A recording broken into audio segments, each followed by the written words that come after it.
facing forward, so you can get the best possible look at those animals. Now, if you look up above you there, that's your spotting guide. It's going to help you recognize some of the ones you might see out there today. We probably won't find all of them out there. That's just due to migration.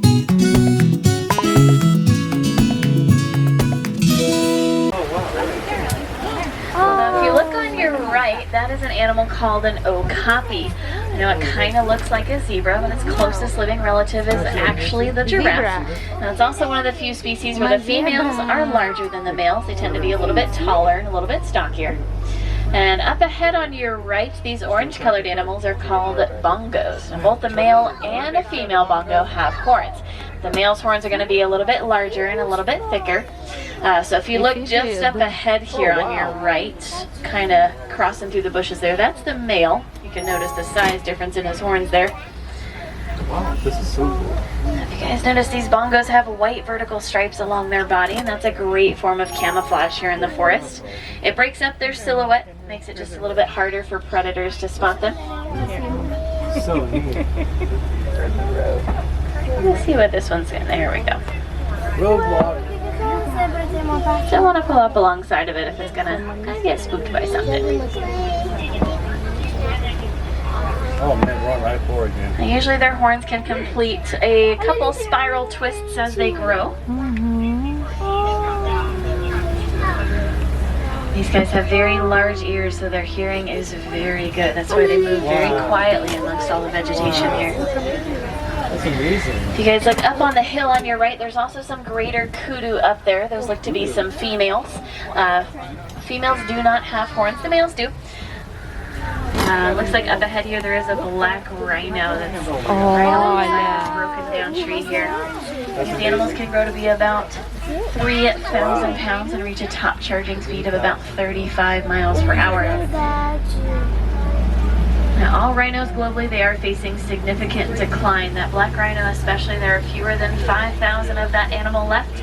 Now, they don't have a predator problem. There is no natural predator for the rhino. Fortunately, their biggest problem is a people problem. It's mostly a poaching problem.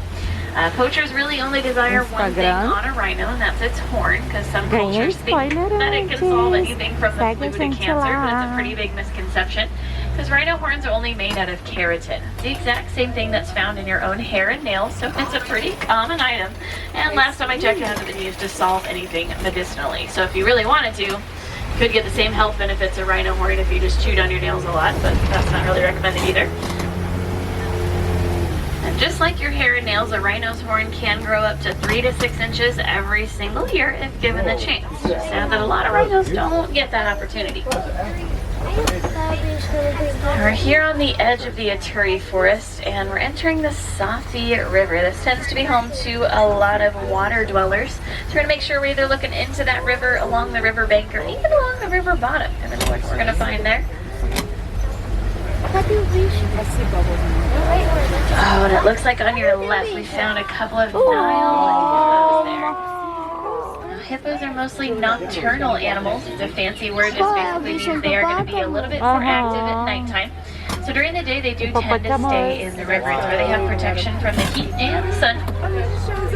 Since they do spend a lot of their time in the water, their ears, eyes, and nose are on the tops of their head. Great adaptation, makes to where they don't have to go too far whenever they need to take a nice deep breath of air.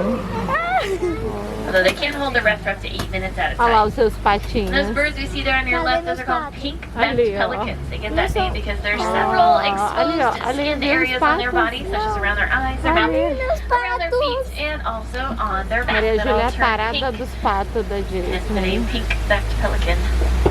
And on the left, those are Nile crocodiles we see there. These animals can usually grow to be about 16 feet in length and weigh 500 pounds. Those powerful jaws are easily going to take down anything larger than them, that includes zebras, wildebeest, pretty much anything that gets too close to the riverbank.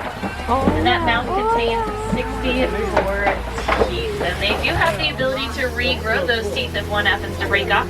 So throughout their life, they can actually grow about 3,000 teeth. That is way too many teeth. So we're going to make our way out of that Safi River up towards the edge of the savannah. So we can find up here The first thing I do see is not actually an animal, but it is a very unique looking tree. It's going to be here on your right. This is called the baobab tree. It goes by a few different names besides that, one of which is the tree of life. They get that name, or they have a few different names besides that tree of life. So they get that name. I know it doesn't look like a tree of life, but it goes without leaves for 9 months out of an entire year, and that helps it hold on to a lot of water. And it stores all that water in the massive trunk that you guys saw there. So for that nickname, the tree of life, it's actually what's on the inside that counts. It's all the water in the trunk. As we make our way down the hill, we are going to go poli-poli, which is Swahili for very slowly. A lot of the landscape we see across the savannah really is shaped and formed by the animals we find here. So all the trees up ahead, Kilimanjaro fica na parte da África, aqui no Animal Kingdom. Aconselho assim, o primeiro brinquedo que vocês façam porque os animais dormem de dia, durante o dia, né? Então se você quer ter a chance de vê-los acordados, tem que ser o mais cedo possível.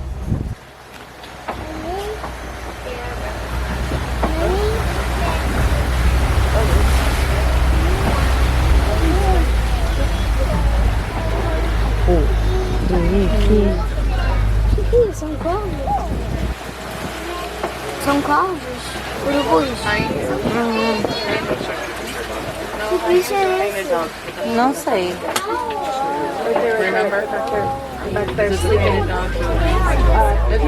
Now, up ahead on your left, kind of along the tree line, there's some sable antelope over there. They're brown animals with those long curved back horns. Acho que é uma You guys antílope. noticed when we entered the reserve today, on our logo it does have a leaping sable antelope on it. Those long curved back horns are used for a variety of different reasons. They'll spar with other sable antelope to establish dominance amongst the herd. It's also a great way to win over those ladies. And since those horns curve up and over their entire body, it does prevent predators from leaping onto their backs as well. Another staple across the savannah are these termite mounds that we're passing by here on your left. Those are made out of dirt, dung, and saliva. Now as they bake in the African sun here, they tend to become as hard as concrete. And that makes them wonderful scratching posts for a lot of these animals we tend to see out here. Occasionally they will get scratched down to the point where even those termites don't really want to use them anymore. So at that point they are usually utilized by small antelope species that'll leap on top of them and use them as a vantage point to look out for predators that might be far away, or they're dangerously close. They could just be hiding in very tall grass like the ones we're coming up to.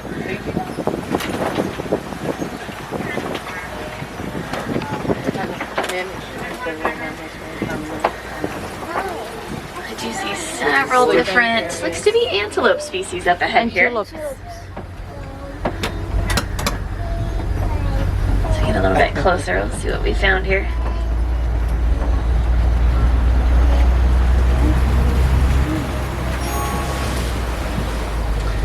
These gray colored animals that are all kind of resting on the hill. Those are wildebeest. It looks like we're coming up to some giraffe up ahead as well. But also if you look on the hillside to the right of those wildebeest, there are some tinier antelope up there. Those are called springbuck. They get that name because they can spring up to 6 feet into the air from a standstill. They are tiny though, but they are pretty mighty. I've seen several younger giraffe across the reserve. One of them standing beautifully right there on your right. Wow. Newborn giraffe are going to be about 6 feet tall when they're first born. É uma bebezinha. And female giraffe give birth standing up, which means that baby drops about 6 feet to the ground from mom when they are first born. But their, lovely entry into this world doesn't end there. They have to start walking within their first 30 minutes of being born. Predators aren't really going to take on a fully grown adult giraffe. Those very long legs usually equals a pretty powerful king. Wow. The babies serve as a little bit of an easier target, so they do need to get up and moving pretty much as soon as possible. See several giraffe crossing the road up ahead of us here. I know there's giraffe in the road. I can see him. Yes, he is. Yeah, you can definitely see the size difference between a younger giraffe and this older adult here. Now, no two coat patterns on giraffe are the same, so that is one way that researchers can tell individuals apart, and especially keep track of any family groups. So it looks like there's 1, 2, 3, 4, 5 young ones around here.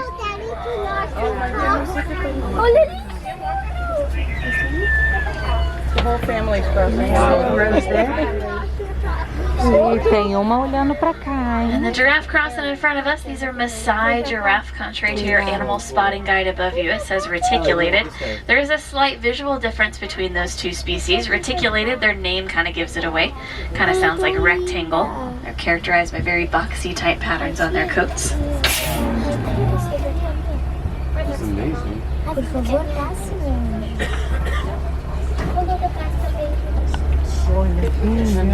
Wow. They're so good. I'm watching the little one still in the road. Oh, here comes one still. There's 2 more. Wow. I think it's waiting for them. Oh, look, here comes more. Beautiful. Tem outra venda.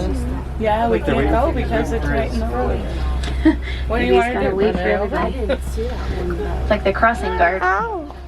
Sure it's safe to cross. He is, he's waiting for everyone. Gotta make sure everyone's all together. Now, a whole group of giraffe like this is actually called a tower of giraffe. It kind of looks like bunched together. We're gonna deviate, okay? Alright guys, so if it does come close to the truck, make sure you keep all those arms inside of the truck. Make sure we're not calling any attention to the animals either. They're wild animals. We want to be respectful of that fact. Scarlett. Oh,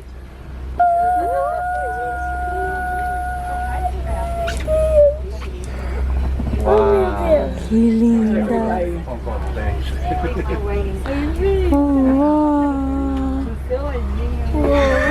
The giraffe's just like chilling.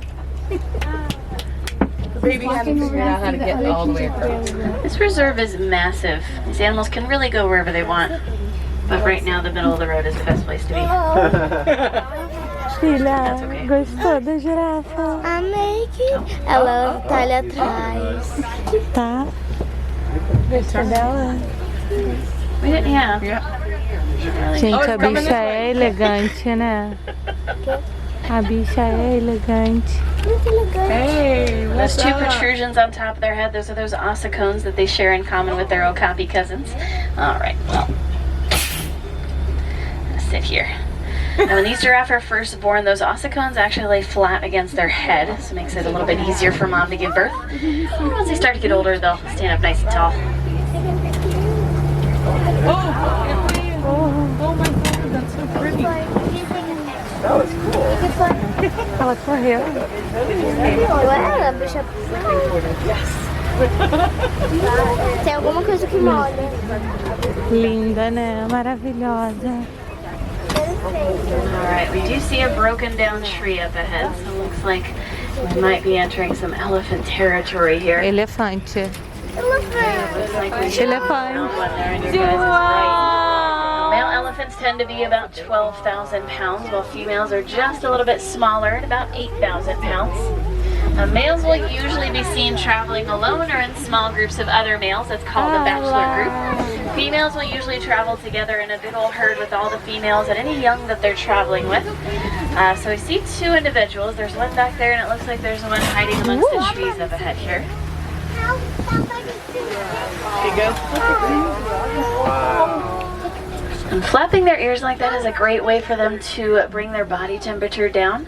So as they flap those ears, it pushes air over the blood vessels that sit right behind their ears. That can bring their body temperature down by about 15 degrees Fahrenheit. Yeah, what did I get my ears to do that? Looks like we do have to cross a little bit of a questionable looking bridge here, so we're going to make sure to go pulley just in case. If anybody has any extra pixie dust, go ahead, sprinkle it on the truck there. Make sure that we have those happy thoughts all the way across. If anybody's terrified of heights, just make sure to not look down. It's going to ruin those happy thoughts. We don't really want that in this very critical moment here. Okay, alright. Looks like we're alright this time. Hopefully we don't have to come across any other bridges like that. Solid land is usually where we're safest. Usually. No promises there though. your right and left hand side, we might have found some signs of more elephants in the area. Those gouge marks in the red clay are made by the elephant tusks. People usually eat that red clay as kind of a form of multivitamin. You Sabe can que see two tem individuals espécies here. diferentes de elefante? Não sei, filha. Elephants are a Tem várias matriarchal espécies de society, which means Quando they're você for normally going to be bióloga, led você by vai a ensinar pra single mamãe. older female called the matriarch. She's going to remember pretty much everything, so all the herd's migration patterns and the best places to find food and water, especially when those resources can be a little tricky to find, like in periods of a drought. She is going to remember all those little known places. The herd itself is usually made up of individuals that are either close relatives or direct descendants of that matriarch. So it is a very Uau, tight que family. luz! Now it looks like up ahead here on your left, that is a male elephant up there. A little bit larger than the individuals you've seen so far. Ele tá comendo. Like I said, the males can be about 12,000 pounds. That definitely looks like a 12,000 Ele pound tá individual there. almoçando, jantando. Olha os meus patinhos. Os patinhos da Some Maria. greater flamingos up ahead here. These guys are actually the lightest color pink of all flamingo species.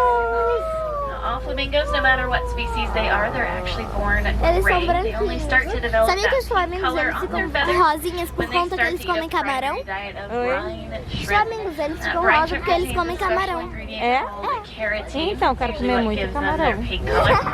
Pra ficar You com a guys cara notice de some of them Flamingo, essas are perninhas standing finas on one também. leg when they Mais rest. patinhas. It's a pretty unique behavior that even scientists don't really have an O answer que que a for. mamãe mais quer There's ver a lot no of different safari, hypotheses filha? and theories as to why. Flamingo? Nothing Filha! isn't proven yet. Qual é o bicho que a mamãe ama? Leão. We're making our way around a mud wallow and probably should be on the lookout for rhinos if that's the case, because they do like to roll around in the mud. It's a little bit like a natural sunscreen bug repellent. Tomara que ele seja acordado. Pretty good way to just kind of cool off on a warm day. Você acredita? Leão dorme 18 horas por I dia. don't Que see a que é rhino, isso? but actually if you look Eu to your right acredito, amongst the eu trees, também there is a durmo, é só water buck deixar. resting right there. And water buck drink a large amount of water for an antelope species, and they're also normally found Não near faço water. So ideia. hence the name water buck. Very creative name Parece o there. burro do Shrek, Dunk. Kind of like pink Não, back pelican. burro. Acho que é... They tried. No, they tried. They tried. Não sei, tem tantos bichos. They messed it up. They messed up their Opa! Dá uma balançadinha.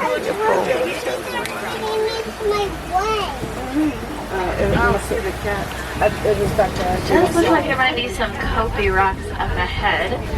It's a great place to be on the lookout for Ai, predators. meus They like to utilize high favoritos. vantage points just like this. Look out for prey that might be far away. It's a good place just kind of hang out throughout the day as well. Ah, It não looks tá. like we have found a lion up ahead here. Ai, ele tá On your acordado! left, lions usually travel in these groups known as prides, made up majority of females, those lionesses. They normally hunt in pairs or teams. It looks like there is one female here. Pretty small pride, it can be up to as many as 15 females and one male. Ah, leão. Ah, leão. Females do the majority of the hunting. They normally hunt in pairs or teams, while the male lion's going to stay behind and look after the cubs and the territory. Make sure nothing happens to those two while the females are away. Oh my gosh. Looks like there's two females here. There's one kind of resting closer to it. And the one that's kind of blown by the rough there. Uau! Lions do spend about 16 to 20 hours a day sleeping or resting, so it's pretty common to see them sleeping. Ai, eu sempre pego They're eles usually dormindo. Ó, já nighttime tem uma hunters. During the day it's a dormindo. little too warm, and their day vision is pretty similar to ours, but it's their night vision that's really unique. It's about 6 Já times tinha greater uma than our own. dorminhoca dormindo, viu? And here on your left looks like we found a couple of warthogs. There's two that are grazing, and there's one laying down along the hillside there. Now, if you guys notice, one of them that's grazing, it is kneeling down on its front two legs, the one that's kind of farther away there. They have to do that because their neck is actually shorter than their front two legs. They have to do a little bit of modification whenever they eat or make burrows. They are the largest burrowing animal, but they do believe in working smarter, not harder. So they usually utilize the burrows made by other animals, such as O aardvarks. Timão e o Pumba When só they tem o usually use a burrow, gordão. they're going to back into them, so those razor sharp tusks are pointing outward. É, eu também That way nunca they're sei quem é always quem. prepared in case anything does want to come Suricato é o around Timão and e o bother them. Pumba, que é o It pequenininho. lends a lot of validity to Pumbaa's statement. He always said home is where you rest, because that's usually the only part of the warthog that's in the burrow. We are heading up into the Magadi Glen next. This is a fairly recent addition here to the Já resort. valeu a pena Haven't o quite started safari. migrating through here consistently Já yet, but we will be on the lookout. vimos o leão acordado. Vimos o leão acordar e a mamãe está contente. Yay! You see some waterfalls, looks to be some shade as well, but not really seeing a whole lot of animal activity. Yeah, maybe we'll have some better luck Que next bicho time we're all é together. esse? É uma garça? Não sei, se for uma It looks mini like it's gato. getting pretty quiet up ahead, so I think our safari might be nearing its end. But I do want to thank each and every one of you guys for joining me out there today on the Harambe Wildlife Reserve. Acabou. I named Harambe